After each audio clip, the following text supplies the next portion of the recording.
దుఃఖంగా ఉంది. మన మధ్య ఉండాల్సిన మనిషి రేణుక మిట్కో చేతు, ఏ పేరు పెట్టి పిలిచినా సరే, మిట్కో మినుగురు. ఎంత చీకటి ఉంటే ఒక మినుగురు అని ఆమె బహుశా ఆ పేరు పెట్టుకుని ఉంటుంది, ఏ ప్రేరణలో ఉన్నప్పటికీ. ఆమె పేరు మిట్కో అనేది ఏం సూచిస్తోంది? ఒక గాఢాంధకారమైన చీకటిని సూచిస్తోంది.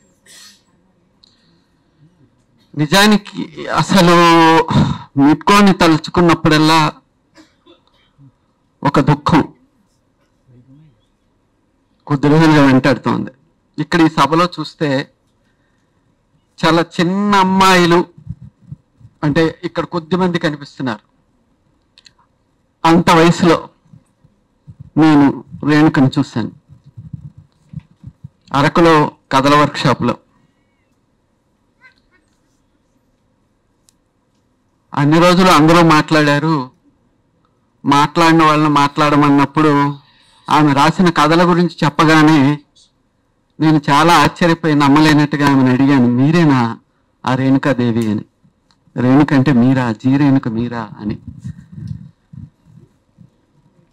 అలా అప్పటి భావుకథ కథ మొదలుకొని, ఆ భావుకథ కథని ఈటీవీ ప్రారంభానికి ముందు దాని డిజైన్లో నేను ఉన్నప్పుడు కథాసుధా అని వారానికి ఒక ప్రోగ్రాం వచ్చేది. భావుకథని ఇంకా అలాగే ఆమె రాసిన మరికొన్ని కథల్ని యాంథాలజీగా చేద్దామని నేను చాలా ప్రయత్నించి ఓడిపోయాను. అయితే ఇవన్నీ విషయాలు ఆమె ఆడియోలో ఉన్నాయి. ఇప్పుడు ఆమె సాహిత్యం ఉంది, ఆమె జీవితం చివరి వరకు ఎంత రహస్యంగా ఉందో అంత బహిరంగంగానే ఉంది. సాహిత్యం వల్ల, ఆమె వ్యక్తిత్వం వల్ల మనం అందరం ఎరిగిన మనిషిని గురించి పరిచయం చేయటం అనేది చాలా కష్టం. ఇక్కడ వేదిక మీద ఉన్నోళ్ళు మాట్లాడడం కాదు, మిమ్మల్ని మాట్లాడమంటే మీరు మాట్లాడతారు. మన పర్సనల్ టాక్స్లో కూడా మనం మాట్లాడుతూ ఉంటాం. ఎందుకంటే అంత గొప్ప అపురూపమైన మనిషిగా అనిపిస్తుంది నాకు. అంత సున్నితత్వం, సూక్ష్మ దృష్టి మనం చాలా వాటిని గుర్తించాం.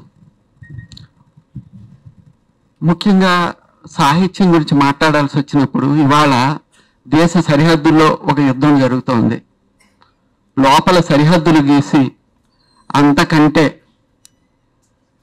వేల రెట్ల సైన్యాన్ని దించి ఇక్కడ హత్యాకాండ జరుగుతోంది. 2 యుద్ధాలు. ఇప్పుడు అర్బన్ లైఫ్ గురించి, కథల గురించి అన్నారు. నిజానికి వీత్తలో 3 కథలు ఉన్నాయి. పూలతోట,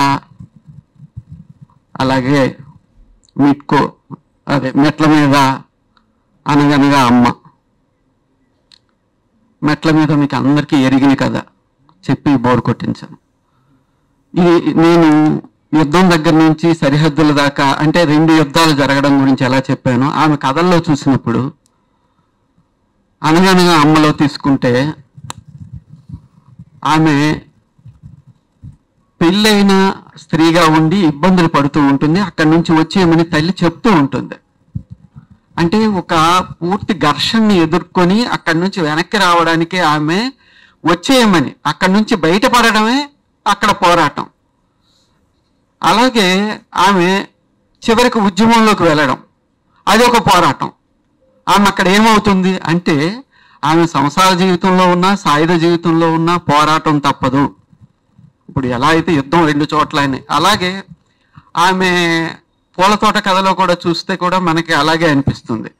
ఆమె అన్ని కూడా ఎంత సున్నితత్వంగా కథలు రాస్తుంది అంటే, తల్లిదండ్రి దెబ్బలాడుకుంటారు అని తెలిసినప్పుడు, అంటే తల్లిదండ్రి కాదు, తండ్రి కొడుకు పట్టణానికి వచ్చేద్దామని కొడుకు మాట్లాడుతున్నప్పుడు పూలతోట కథలో, ఇక్కడ ఊరెందుకు విడిచిపెడదామని అన్నప్పుడు, ఎక్కడ తండ్రి అంటే అంటే కొడుకు దెబ్బలాడు అంటే వాళ్ళు ఎక్కడ గొడవ పడతారో అన్నప్పుడు వాళ్ళ అమ్మ అన్నానికి పిలుస్తుంది. అంటే అటువంటి సూక్ష్మమైన విషయాలు, ఒకటి రాకుండా స్త్రీలు కుటుంబాల్లో ఎట్లాంటి పనులు చేస్తారు అనేవి చాలా అద్భుతంగా చెప్తుంది. అక్కడ కూడా ఇందాక యుద్ధం ఎలా అయితే చెప్పానో ఇక్కడ ఎలా అయితే ఈ కథలో కూడా అలా రెండు ఉంటాయి. పట్టణానికి మన అభివృద్ధి అంటే వ్యక్తిగతమైన గ్రోత్ కోసం వెళ్ళడం ఒకటైతే, ప్రభుత్వం తన గ్రోత్ కోసం అసలు పట్టణ అంటే అక్కడ ఆ ఊళ్ళ నుంచి వాళ్ళని తీసేయడం, వీళ్ళు ఊళ్ళు వదిలి వెళ్ళిపోవడం ఒకటైతే, ఊళ్ళలోంచి వాళ్ళని తీసేయడం అనేది ఒకటి జరుగుతుంది. ఆమె చాలా కాంప్లెక్స్గా రాస్తారు. నేను ఇందాక చూశాను, పెద్దవాళ్ళు అనుకునే వాళ్ళు కూడా విమర్శ రాసినప్పుడు చాలా మటుకు కథకి ఘటనలకి పరిమితమై రాశారు. అది రచయిత పట్ల న్యాయం కాదు. ఎందుకు అంటే ఆమె చాలా సంక్లిష్టంగా చెప్తోంది విషయాల్ని. ఒకటి, మన వ్యక్తిగతమైన గ్రోత్ కోసం మనం ఊరు విడిచిపెట్టాలి అనుకున్నప్పుడు ఎంత ఘర్షణ ఉంటే, అసలు ఊరే ఉండొద్దని ప్రభుత్వం చేస్తున్నప్పుడు ఉండే ఘర్షణ. రెండు, అది అసలు ఆ విషయం ఈ విషయం ఎందుకు ఈమె చెప్తోంది ఇక్కడ అని. అలాగే ఒక సంసార జీవితంలో ఉండి సాయుధ విప్లవంలోకి వెళ్ళడానికి తల్లి ఇది చేయడం అనేది ఎందుకు చెప్తోంది అంటే, ప్రతి దాంట్లో కూడా ఆ కాంప్లెక్స్ ఉంది. అంటే రెండు వైరుధ్యమైన విషయాల్ని మనము చూస్తే ఆమె సూక్ష్మ దృష్టి మనకి బోధపడుతుంది. సున్నితత్వం అనేది ఆమె ప్రతి కథలోనూ కనిపిస్తుంది మనకి. నిజానికి వాళ్ళ నాన్నగారు మాట్లాడుతున్నప్పుడు కూడా నాకు చాలా దుఃఖం వచ్చింది. ఎందుకంటే మనము ఒక రచయిత రచన చేస్తున్నప్పుడు ఆ రచనలో పాత్ర స్వభావాలలో కొన్ని పాత్రల్లోనైనా అన్ని పాత్రల్లోనూ మనం చొరబడిపోతాం. ఎక్కడో ఒక మనల్ని మనం బయట పెట్టుకుంటాం. ఆమె కథల నిండా బాపు అంటే ఎంత ప్రేమో, అమ్మ అంటే ఎంత ప్రేమో, ఆ ఆడియో వింటుంటే, ఆమె కథల ప్రేరణలు వింటుంటే అసలు ఏమిటి నిజంగా సాయుధ పోరాటం ఎంత కోల్పోయిందో అది అంచనా వేసిన వాళ్ళు వేస్తారు. కానీ అంటే ఆలోచన పరురాలుగా ఆమె ఆయుధం పెట్టి యుద్ధం చేయడం కాదు, అక్షరం పెట్టి యుద్ధం అంటే చేసిన సాహిత్యోద్యమం మాత్రం చాలా కోల్పోయింది. ఆమె ఉండుంటే సాహిత్యం మరింత బలంగా వచ్చి ఉండేది. మనకి చదవకుండా మాట్లాడే రచయితలు ఉన్నారు, వాళ్ళ డప్పు వాళ్ళు కొట్టుకునే ప్రపంచం ఇది. నిజానికి మనకి అనురాధ, షహీద, పద్మకుమారి, మిట్కో ఏంటండి వీళ్ళ కథలు చదివితే, చదివినప్పుడల్లా వాళ్ళని చేతులెత్తి నమస్కరిస్తాను నేను. ఇంకొక విషయం, ఎంత క్రూరమైన ప్రపంచంలో అటువంటి మనుషులు మిగలకుండా పోవడానికి గురించి దుఃఖం పంచుకోవడానికి కూడా లేదు, దుఃఖం గడ్డకట్టేలా చేస్తున్నారు. ఆమె మార్చి 31న చనిపోతే, ఒకటి ఉగాది పండగ అయితే ఉగాది పురస్కారాలు అందుకొని ప్రభుత్వం ముఖ్యమంత్రుల చేతుల మీదుగా అందుకొని రాసిన కొద్ది మంది కూడా, అంటే ఆమె గురించి పోస్టులు పెట్టిన వాళ్ళు కూడా, ఆమె కథా సాహిత్యం తెలిసిన వాళ్ళు పెట్టక తప్పని స్థితిలో పెట్టినప్పుడు అక్కడ ఆమె చనిపోవడం పట్ల సంతాపాన్ని, సానుభూతిని వ్యక్తం చేస్తున్నారు. ఇక్కడికి వెళ్ళి చంపిన వాళ్ళ చేతిలో అవార్డులు తీసుకుంటున్నారు. ఇంత వైరుధ్యంలో ఏం మాట్లాడగలం మనం?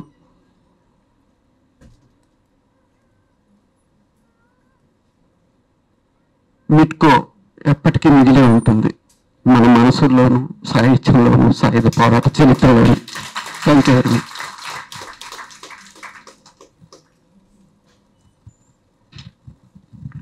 Thank you బజరా.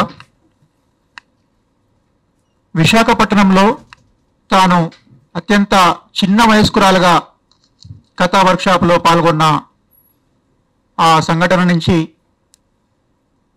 చివరికి విప్లవోద్యమంలో అమరురాలైన దాకా తన జర్నీ ఎంత అపురూపంగా కొనసాగింది, ఎంత అద్భుతమైన మానవ సంబంధాల్ని నెలకొల్పిందని చెప్పిన బజరాకి థ్యాంక్ యూ. ఇప్పుడు మిడ్కో విప్లవ కథలు, దీనిపైన కామ్రేడ్ ఏకే ప్రభాకర్ మాట్లాడతారు.